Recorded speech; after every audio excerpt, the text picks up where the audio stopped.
Radio Anthropocène, à l'écoute du changement global.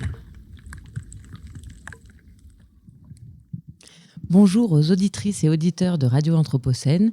Vous écoutez Terreau commun, une émission radiophonique animée par Archipel Maison de l'Architecture, qui donne la parole aux actrices et acteurs de la métropole de Lyon, celles et ceux qui accélèrent la transition et l'adaptation de la ville aux enjeux écologiques, climatiques et sociaux de demain.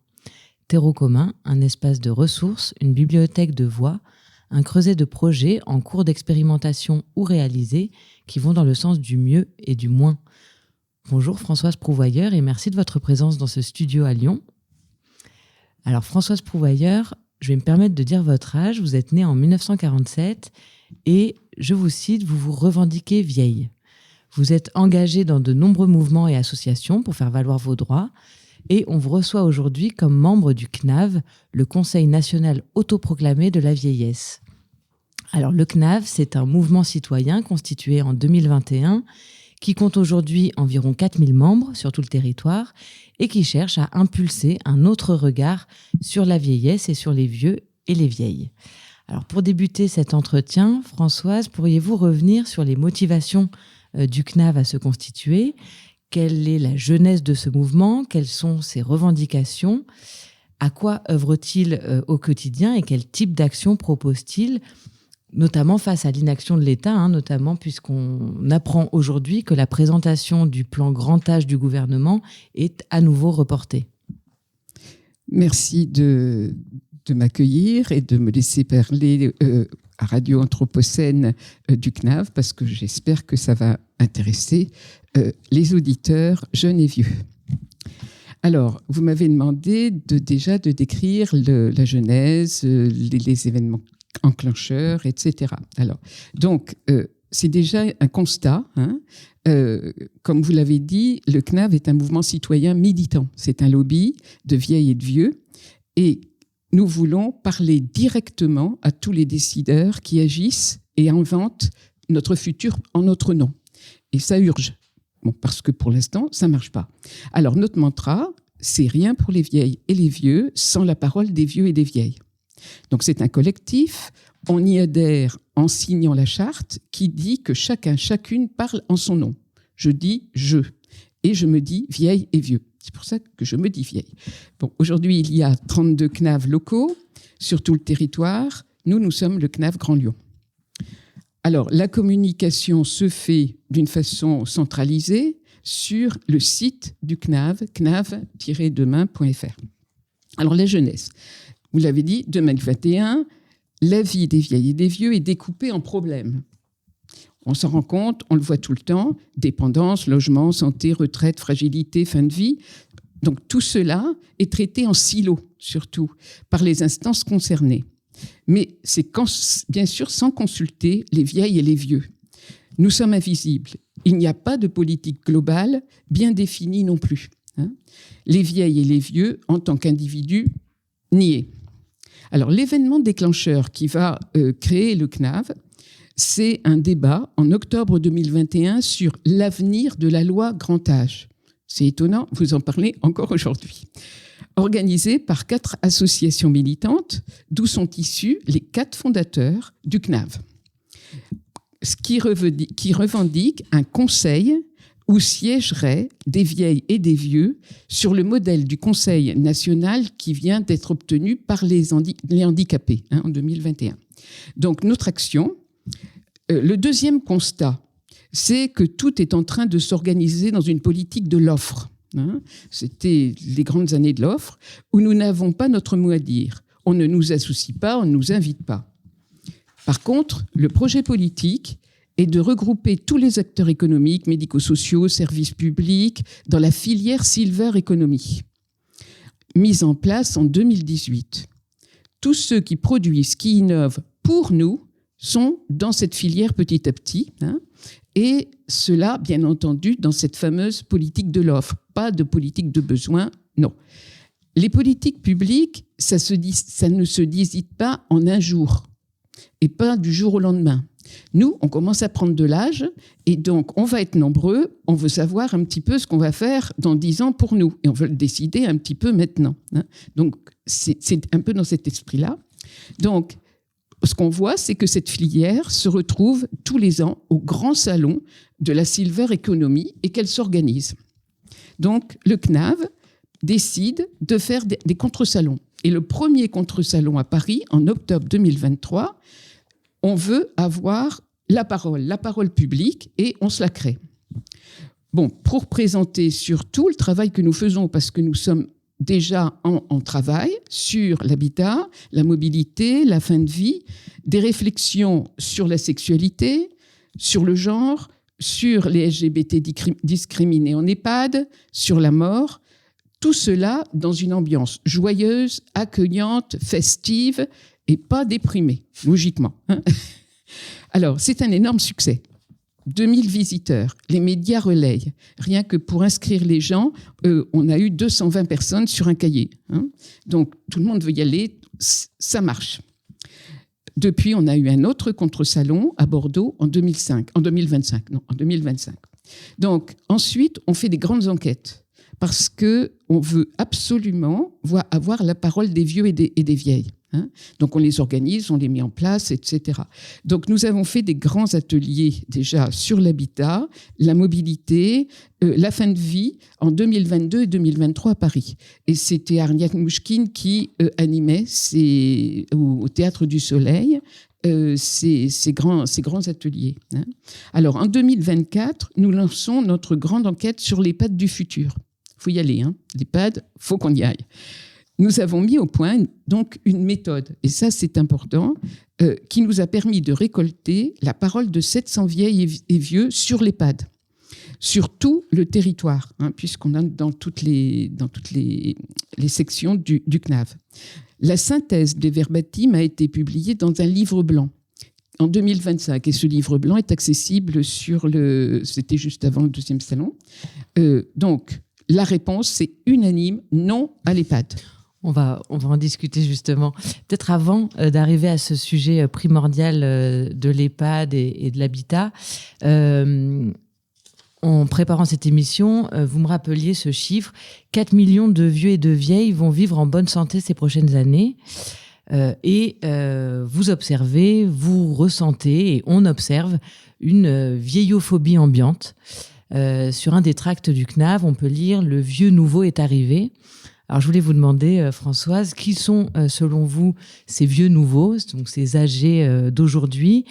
Est-ce qu'on peut parler d'une classe, d'une génération? Est-ce que ce ne serait pas une minorité? Et comment est-ce qu'on peut parvenir à considérer cette population dans toute sa diversité? Oui, alors donc, quand vous avez parlé de vieillophobie ambiante, je dis, oh là là, bon, et moi, personnellement, je dirais que ça évolue dans le bon sens et je dirais aussi grâce à nous. Pourquoi je dis ça? C'est parce qu'il y a de plus en plus de professionnels qui sont jeunes et quand on parle et qu'on dit on est nos nouveaux vieux, par exemple, ils viennent vers nous. C'est quelque chose donc qui n'alimente pas une vieillophobie. Alors peut-être qu'elle est ailleurs. C'est tout moins ce que je constate à Lyon. Alors, on est étonné de voir que les gens viennent vers nous et voilà. Et ce qui ne veut pas dire quand même qu'il n'y a pas de la vieillophobie. Elle peut être massivement vers certaines populations. C'est-à-dire une population, par exemple, pauvre, etc., peut vraiment l'avoir de plein fouet parce que dans certains endroits, la violence s'est vraiment développée. Donc, je ne veux pas dire que... voilà. Mais... en plus, c'est peut-être en passe de changer de forme. Vous voyez, avec le renversement de la natalité, etc., on commence à avoir du poids dans la pyramide. Voilà. Donc, voilà, c'est mitigé à ma réponse. Bon, donc la vieillesse. La vieillesse, ça n'existe pas comme un âge de la vie à part entière. Il y a des jeunes, on ne le voit pas nulle part. On ne dit pas, voilà, on va traiter la vieillesse. Non. Pourtant, c'est un âge. Il y a les jeunes, les ados, mais pas les vieux. Et en plus, c'est péjoratif. Alors, on a les retraités qui profitent, et c'est bien qu'ils profitent. Et les autres, les vieilles et les vieux. Je crois que les populations adultes se projettent bien dans l'état de retraité. C'est la récompense de toute une vie de labeur, le nirvana à atteindre et en forme pour enfin profiter de la vie. Donc, retraité, c'est bon.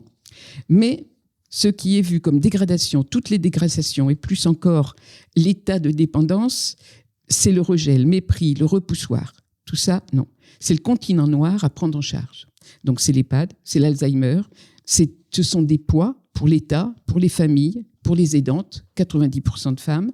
C'est au point que les personnes qui nous prennent en charge, qui prennent en charge ces gens, subissent cette déconsidération profonde. Je pense aux auxiliaires de vie. Quelquefois, il vaut mieux être femme de ménage qu'auxiliaire de vie. C'est quelquefois vu d'une façon très, très dégradée. Hein. Donc, phobie des concernés, parce que s'il y a voyophobie, il peut y avoir une phobie des concernés. Donc, c'est la phobie de tomber là-dedans, qui nous gagne petit à petit, à 75 ans. Ça devient sérieux. Alors, ce qu'on me dit, prévoit avant que ce soit trop tard. Il n'y aura pas de la place pour tout le monde. Chacun, chacune réagit à sa façon. Et pour se mettre à l'abri, hein, et c'est surtout à l'abri de la massification des vieux, parce que ça, on le voit bien. Hein, et on a peur de tomber dans des lieux maltraitants. Alors, ceux qui n'ont pas la protection de la famille ou la protection du couple sont en première ligne. Encore maintenant, parce que la famille, quelquefois, peut faire quelque chose. Quelquefois, c'est une arlésienne. Hein. Bon. Alors, j'ai quand même pris des statistiques. Les 65-80 ans, c'est-à-dire les baby-boomers, pas les papy-boomers, nous représentons une nouvelle génération.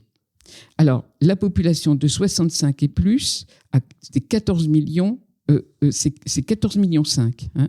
Alors, ce qu'on peut voir, c'est que les gens qui ont 65 et à 80 ans, c'est large, mais quand même. Donc, 65 à 69, c'est 4 millions en 2010. Hein, et c'est maintenant devenu 5 millions. Et bien entendu, en 85, ça va être encore plus important. Et là, j'ai des chiffres, je ne vais pas vous en donner trop. C'est 1,6 million de plus de 85 en 2035. En 2035, oui. C'est-à-dire 10 ans. Hein. Moi, j'ai pris vous voyez, ce qui est intéressant, c'est les 85 ans et plus. 1,6 million en 2010. En 2035, 5,9. Hein. Et aujourd'hui, 2,7 millions. Donc voilà, bon. Alors, vous m'avez dit nouveau vieux, oui. J'utilise ce terme, moi, spontanément. Nous sommes des nouveaux vieux, les nouvelles vieilles. Hein. Je crois que pour moi, c'est par rapport à une vision des vieilles et des vieux d'avant. Ils étaient plutôt figés dans le quotidien, bornés par les codes sociaux traditionnels. Et ça, un peu dans toutes les classes sociales.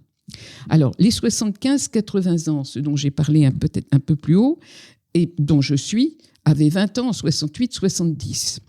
Nous étions déjà à part comme enfants de la guerre. Hein, ça, on l'oublie quelquefois. En 68-70, nous nous sommes sentis une génération nouvelle. Moi, ça m'a porté et ça me porte toujours dans les choses que je fais. Hein. C'est donc normal que tout aussi nombreux, on veuille changer les codes de notre classe d'âge. Hein. Il y a les fêtes. Bouleversement dans les couples et les familles. C'est notre génération qui a fait renaître et imposer le féminisme. C'est la loi sur la libération de l'avortement, c'est la dépénalisation de l'homosexualité, ceci grâce à nos luttes. Hein. Et donc, bien entendu, on va continuer. Hein. C'est ce que... Ouais, donc une génération qui revendique ses droits inlassablement et jusqu'au bout. Oui, et puis c'est surtout qu'aujourd'hui, on voit devant nous que rien n'est prévu. Que même pour ceux qui ont 90 ans, c'est difficile. Moi, je vois beaucoup de vieux hein, qui ont 70 ans, 75 ans, surtout des hommes, par exemple, et qui sont en échec parce qu'ils ne peuvent pas placer leurs parents ou ils les placent dans des endroits maltraitants. Donc, on a déjà cette vue-là au niveau de notre génération. Hein. Donc, justement, le sujet principal là, de réflexion du CNAV, c'est celui de l'habitat. Oui. Parmi les nombreux sujets hein, que vous pouvez, dont vous pouvez débattre. Et en première ligne, la question de l'EHPAD. Oui. Donc, je rappelle, établissement d'hébergement pour personnes âgées dépendantes. Est-ce que vous voulez bien peut-être revenir sur les réalités de l'EHPAD aujourd'hui, sans rentrer non plus dans les détails, mais et surtout revenir sur ce que vous proposez pour ne plus habiter un sigle, mais bien des lieux de vie? Alors, je pensais connaître un peu l'EHPAD et je dois dire, comme je vous ai dit, je me suis perdue dans les statistiques. Et donc, j'ai une bonne mémoire, mais je n'arrive pas à les retenir. Donc, c'est un petit peu compliqué. Bon. Le modèle de l'EHPAD, d'abord, il faut savoir que c'est un modèle hospitalier. Donc, on a là tout ce qu'il faut pour, disons, entourer la personne, mais entourer la personne malade. C'est un endroit où il y a des soins. Et donc, même les 85 ans sont souvent encore valides quand ils vont à l'EHPAD. C'est parfois, ils peuvent sortir ou ils peuvent recevoir d'autres, etc. Et ça, c'est pas facile. Je pense que c'est ça qui pose déjà le gros problème. Au niveau des gros problèmes, c'est que tous ces organismes, donc je vous donnerai après quelques statistiques, je pense, qui parlent, ont les pieds et poings liés sur le financement de ces EHPAD. C'est entre l'APA, qui vient du département, etc., des ARS, et des résidents, voilà. Et en même temps, donc c'est très difficile. Ils sont en déficit en 2023. Je crois qu'il y en avait la moitié, même plus, qui étaient en déficit. Et on voit très bien quand on regarde ce qui est payé par les gens, par l'APA, par toutes l'ASH, etc., ça ne couvre pas, pour beaucoup d'EHPAD, le coût. Donc, ils sont régulièrement en déficit. Donc, ils doivent avoir un certain nombre de lits. 80, etc. C'est prévu de cette façon. Et les normes sont draconiennes, en quelque sorte. Par exemple, pour les EHPAD qu'il y a là, il est prévu beaucoup de soignants, beaucoup de personnel. Et maintenant, les personnels sont calculés en coefficient et en emploi équivalent temps plein. Donc, on a un 0,25 psychologue pour 50 lits. Enfin, vous voyez, c'est un petit peu comme ça. Et ça, c'est vraiment compliqué. Donc, il y a toujours une tension de maltraitance, souvent, mais c'est pas facile. Et cette tension se porte aussi sur les personnels qui vont là. Donc, du coup, ça enclenche quelque chose. Et ces personnels sont défaillants, ne viennent pas. Donc, les EHPAD ont affaire à beaucoup d'intérim. Et souvent, ils sont obligés de faire le jour pour le lendemain, etc. Bon. Donc, par contre, quand on voit, il y a des EHPAD qui fonctionnent bien. Et quand on voit que la direction maîtrise bien l'établissement, qu'elle prend en soin les gens dans toutes ces normes, et surtout qu'elle prend en soin en même temps les soignants, les personnels, ça marche. Donc, il faut dire aussi que quelquefois, certains ont les Alzheimer qu'on met à l'étage, alors qu'ils ne devraient pas être là. Vous voyez, c'est quand même des maltraitances qui ne sont pas de leur fait, mais qui sont là. Et il y a souvent aussi, peut-être quelquefois, des tensions avec les familles. Les familles ont voilà, il faut faire attention. Bon. Mais quelquefois, les familles sont très coopératives. Donc, vous voyez, c'est vraiment une sauce qu'il faut mettre pour que ça marche, et ce n'est pas facile. Donc, certains, par exemple, ont ouvert des tiers-lieux, de façon à ce que même les Alzheimer puissent brouetter. Vous voyez, on les voit comme ça. Il y a eu un petit programme sur les tiers-lieux où les EHPAD ont eu à peu près 120 000 € pour faire un tiers-lieu. Mais moi, j'ai vu un documentaire où les familles disaient « Mais je ne devais pas faire ça à mon parent. Il ne doit pas travailler. » Vous voyez, il y a tout ce qui revient qui est dur, quoi. Bon. Alors, en fait...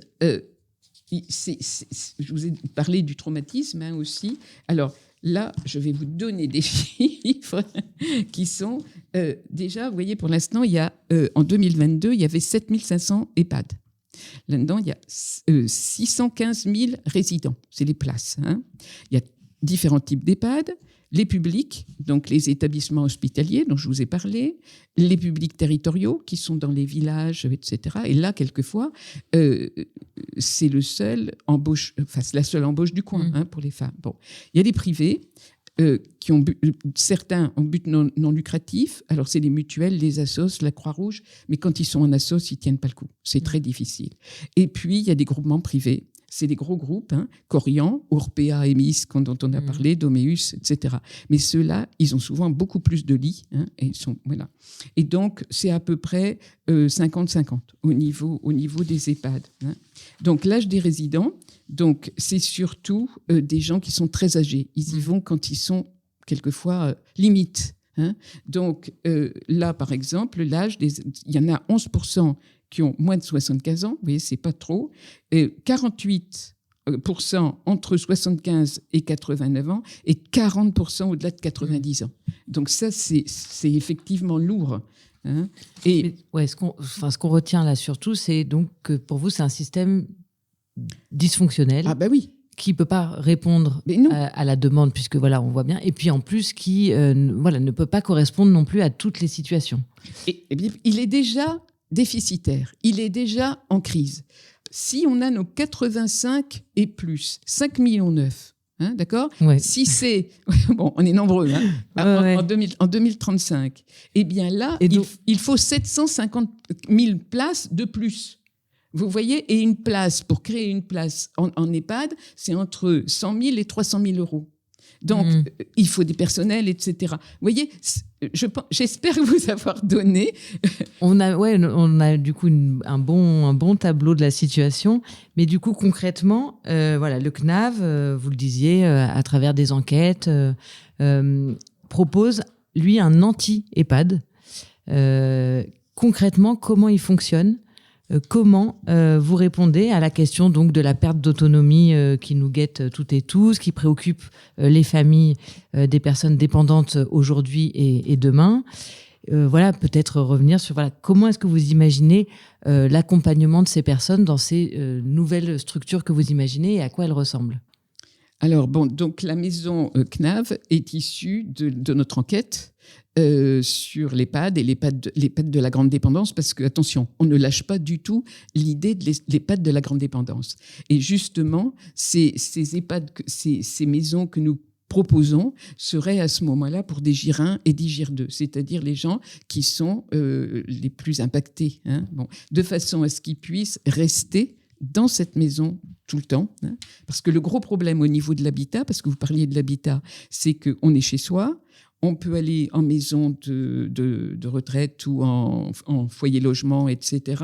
On peut aller dans un habitat inclusif, mais il faut toujours, de ces habitats-là, c'est pas prévu de finir là et on va en EHPAD. Vous voyez, c'est vraiment... c'est un cercle infernal, parce que voilà. Donc là, les gens qui sont venus... apparemment, c'est des gens qui n'allaient pas en EHPAD tout de suite. Et donc, pour eux, c'est l'anti-EHPAD, c'est-à-dire que tout ce que je vous ai décrit, ils ne le veulent pas. Ils ne veulent pas, c'est surtout, ils ont listé tout ce qui n'était pas bien. Et vraiment, vous voyez, alors, en fait, c'est un peu paradoxal aussi. C'est-à-dire qu'ils veulent être chez soi, mais ils veulent être en sécurité et ils veulent avoir tout ce qu'il faut autour. Quelquefois, c'est un peu compliqué. Mais moi, j'avais remarqué des choses, des propositions qui étaient intéressantes. C'est-à-dire que, par exemple, avoir le personnel reconnu, ça, c'est vraiment très important. Et avoir une vie relationnelle avec les autres. À la rigueur, aider les autres, ce qui est interdit dans les EHPAD actuellement. Et donc, on ne peut pas se laver soi-même pratiquement souvent. Donc, voilà. Et donc, que ce soit ouvert sur la nature, sur la cité, et que ce soit beau. Modeste, mais beau. Voyez ? Et donc, là, ça ne correspond pas à l'EHPAD d'aujourd'hui. Donc, comment faire pour avoir ces soins ? Donc, là, vous avez travaillé, pardon, je vous coupe, oui, je vous en prie, avec une architecte, non, pour imaginer ces maisons. Voilà. On est parti, on s'est dit voilà, ils sont assez clairs dans ce qu'ils veulent, et donc ça s'est fait d'une certaine façon, c'est-à-dire que les gens du CNAF manifestaient devant une réunion sur l'habitat inclusif, c'était à Paris, et pour être c'était donc de la filière de Silver Economy. La place était à 400 euros et il n'y avait que des gens de la Silver Economy, c'est-à-dire des professionnels, des investisseurs, etc. Et donc, ils ont tellement crié qu'à l'intérieur, elle a entendu.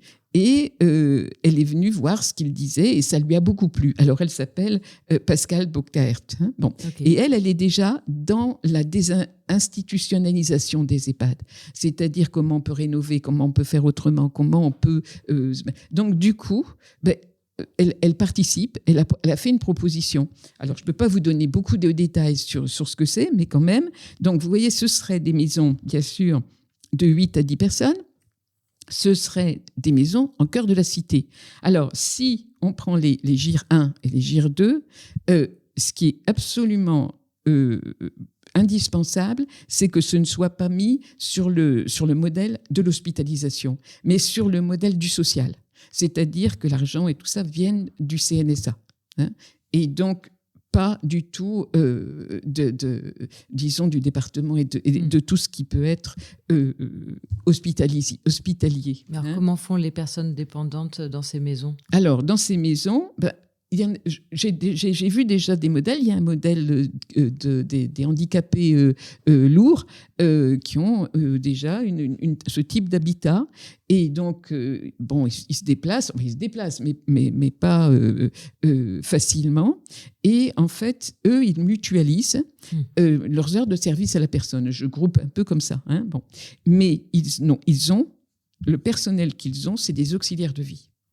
Et ça, c'est déjà quelque chose de très important parce que ce n'est pas que pour le salaire, c'est tout ce qui va avec. Hein, bon. Et donc, là, nous, ce qu'on veut, là, ce qu'elle propose, c'est ça, c'est-à-dire des appartements. Hein, les gens ont dit, on ne veut pas que d'être dans une chambre. Donc, un appartement, et même si on est grabataire, hein, voilà, et des petites structures ou des auxiliaires de vie qui sont là 24 heures sur 24, peuvent aller voir les personnes. Et ce que les personnes veulent, c'est quelqu'un qui soit la même personne pour tout. Qu'elle lave, elle vient... Voilà. Et quand on est dans un EHPAD ordinaire, c'est, disons, en silo à nouveau. C'est-à-dire, il y en a une qui lave le bras, il y en a une qui donne... Bon, vous voyez, c'est épouvantable. Et c'est épouvantable aussi, par exemple, chez des personnes qui ne peuvent pas aller en EHPAD, qui n'ont pas l'argent. Et on voit ça avec les petits frères des pauvres. Et en fait, les gens tournent tellement, dans leur appartement qu'ils laissent la porte ouverte et les gens viennent s'occuper d'eux. Mais ils sont souvent tout seuls. Et ça, c'est une autre statistique que je trouve très importante, c'est la statistique de l'isolement. C'est-à-dire que si les gens ne vont pas en EHPAD, s'ils sont mal traités en EHPAD, s'ils ont peur d'aller en EHPAD, si rien n'est proposé dans la ville, etc., qui leur correspondent, hein, eh bien, ils s'isolent. Et on a 2 millions aujourd'hui, 2 millions de personnes qui sont en rupture sociale, et on en a 750 en mort sociale complète. Donc ça peut coûter des milliards. Vous voyez, la Croix-Rouge avait fait un travail, enfin, il faudrait le refaire, mais elle avait fait un travail sur X années de 6 milliards, parce que les gens tombent, il faut aller en hôpital, il faut revenir. Vous voyez, c'est après tout un cycle qui fait qu'il faut éviter l'isolement. Mais là, on est coincé. Donc, ces maisons CNAV, il faut qu'elles soient possibles. Il faut qu'elles peuvent être alimentées par des financements de l'habitat inclusif. C'est-à-dire là, ils ont été obligés d'inventer quelque chose dont l'habitat inclusif est intéressant parce que les gens peuvent s'engouffrer dedans. Hein, avec des subventions et tout ça, ce qu'ils donnent, et l'AVP, etc. Bon. Et donc, il y a déjà beaucoup de projets comme ça qui... disons, passe un peu entre les doigts de cette silver economy. Et donc, c'est là qu'on peut faire quelque chose, dans cet habitat. Mais il y a aussi, donc ces maisons, ça peut être des maisons, ça peut être 4 ou 5 maisons, l'essentiel, c'est se sentir comme ça, et ça peut être dans des immeubles. Ça peut être... Alors, à une époque, les petits frères des pauvres achetaient des plateaux et faisaient des chambres. Hein. Bon. Mais là, ça peut être des petits appartements où les gens... Enfin, voilà. Et donc, disons, se prendre soin, être proche des autres et surtout s'entraider. Vous voyez, c'est-à-dire, c'est pas parce qu'on est vieux, qu'on est grabataire, un truc comme ça, qu'on ne peut pas continuer à vivre normalement. Ce qui n'est pas possible dans un EHPAD. Je ne sais pas si j'ai répondu à votre... Si, mais on sent en tout cas que vous avez, que c'est en pleine réflexion et que, bien sûr, il y a urgence, mais que, voilà, que le CNAV s'est vraiment emparé de toutes ces questions et, voilà, et même la question économique, en fait, puisque, oui. Voilà, pour cet EHPAD alternatif. Vous voyez, j'ai même le prix d'un GIR 1 APA à domicile, c'est 2080, et un GIR 2 APA à domicile, 1682. Donc, si on a ce genre de financement, maintenant, il faut pouvoir l'avoir, parce qu'il faut contractualiser. Et c'est là que ça va poser problème. Alors, j'ai juste une dernière question pour terminer cet entretien, Françoise Prouvoyeur. Je voudrais un peu dézoomer, si vous le voulez bien. Et voilà, le positionnement du CNAV de ne faire rien pour les vieux sans les vieux et les vieilles, il résonne fortement, je trouve, avec d'autres luttes, d'autres groupes humains comme ça qui cherchent à reprendre en main leur destin, leur vie. Comment pensez-vous, vous personnellement, votre engagement au CNAV, et est-ce que vous vous sentez en prise avec peut-être un mouvement plus général de recherche de plus de démocratie, de représentativité, voilà, d'une volonté de se libérer d'un état de domination et d'une quête toujours plus grande d'autodétermination? Oui, alors je ne vais pas vous faire le panégyrique de ce que j'ai fait là sur là où sont les vieux, mais c'est vrai que là, aujourd'hui, ce qui est repris, par exemple, dans le Sud-Ouest, ou qu'on reprend et que moi je reprends, par exemple, quand on a fait l'enquête sur les mobilités corporelles, on parle du corps sur la mobilité d'abord. C'est sûr que là, c'est d'arrêter la performance. En plus, les vieux, ils sont contents d'être lents. Vous voyez, ils ont une sexualité qui est lente, mais qui est très bien, etc. etc. Bon, et donc, c'est surtout ça. Et en fait, ils sont bénévoles, ils sont pas individualistes, mais ils sont individus. Hein, et on reprend tout ce qui peut être, tout ce qui est l'anthropologie du vivant. Alors, je parle quelquefois de Philippe Destrola ou vous voyez, tout ce qui peut être de la diversité. Et ça détend. Ça détend parce que, en fait, on est un vivant parmi des vivants, parmi la diversité des animaux, et de plus en plus. Et là, on voit que, par exemple, il y a des évolutions, parce qu'on en parle rarement, dans toutes les neurosciences. Toutes les expérimentations qui sont faites et qui vont dans ce sens. Et je voudrais quand même dire, pour ne pas finir, c'est qu'on est étonné, mais Pascal Bogdaert était étonné, moi aussi, c'est que, par exemple, elle connaît une influenceuse qui est vieille, qui a 67 ans, etc., et elle a 30% de followers qui ont en dessous de 25 ans. Et je vous dis, moi, quand je vais il y a des jeunes. Et en fait, on commence à comprendre, c'est-à-dire que pour les jeunes qui vivent de la violence, notamment tout ce qui peut être sexuel, etc., et qui n'ont pas de modèle, qui n'ont pas d'échappatoire, qui voient ces vieux qui tiennent tout le temps, qui sont très robustes, ils sont robustes aussi dans leur vie, hein, donc c'est bien cette qualité de robustesse, de solidité, de pérennisation. Et puis on s'adapte, on marche pas très très bien. Donc on n'est pas performant, on n'est pas parfait, mais on s'esbaudit, etc. Vous voyez, c'est ce côté fête, ce côté festif, ce côté sexualité ouverte, etc. Et donc là, on a un rôle dans la société.